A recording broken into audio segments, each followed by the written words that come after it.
بسم اللہ الرحمن الرحیم۔ صحیح بخاری حدیث نمبر 161۔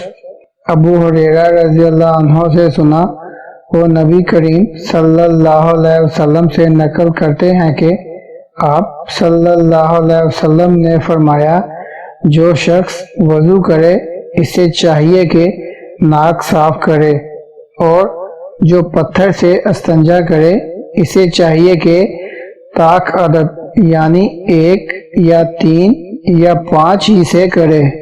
بسم اللہ الرحمن الرحیم۔ صحیح بخاری حدیث نمبر 162۔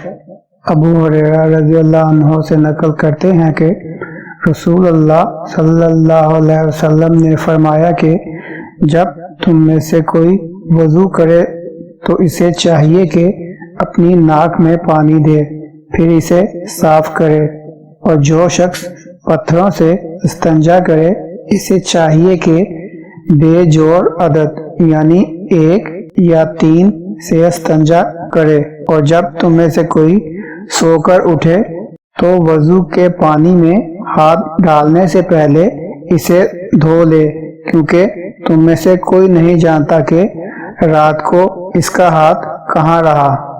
بسم اللہ الرحمن الرحیم۔ صحیح بخاری حدیث نمبر 163۔ عبداللہ بن عمر رضی اللہ عنہ سے روایت کرتے ہیں کہ وہ کہتے ہیں کہ ایک مرتبہ رسول اللہ صلی اللہ علیہ وسلم ایک سفر میں ہم سے پیچھے رہ گئے، پھر تھوڑی دیر بعد آپ صلی اللہ علیہ وسلم نے ہم کو پا لیا اور عصر کا وقت آ پہنچا۔ ہم وضو کرنے لگے اور اچھی طرح پاؤں دھونے کی بجائے جلدی میں ہم پاؤں پر مسح کرنے لگے۔ آپ صلی اللہ علیہ وسلم نے فرمایا، ایڑیوں کے لیے آگ کا عذاب ہے۔ 2 مرتبہ یا 3 مرتبہ فرمایا۔ بسم اللہ الرحمن الرحیم۔ صحیح بخاری حدیث نمبر 164۔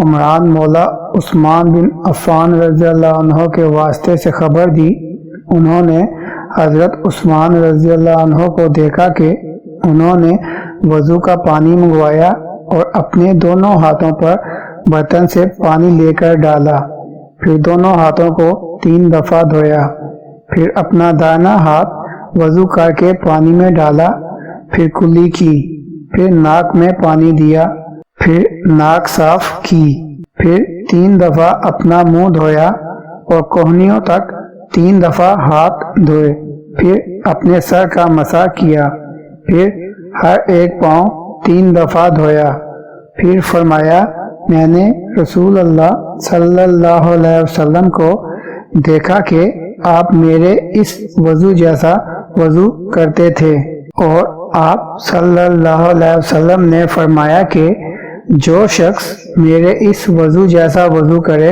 اور حضور قلب سے 2 رکعت پڑھے، جس میں اپنے دل سے باتیں نہ کرے، تو اللہ تعالیٰ اس کے پچھلے گناہ معاف کر دیتا ہے۔ بسم اللہ الرحمن الرحیم۔ صحیح بخاری حدیث نمبر 165۔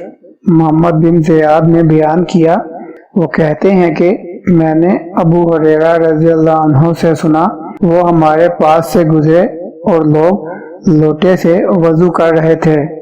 آپ نے کہا، اچھی طرح وضو کرو، کیونکہ ابو القاسم صلی اللہ علیہ وسلم نے فرمایا، خشک ایڑیوں کے لیے آگ کا عذاب ہے۔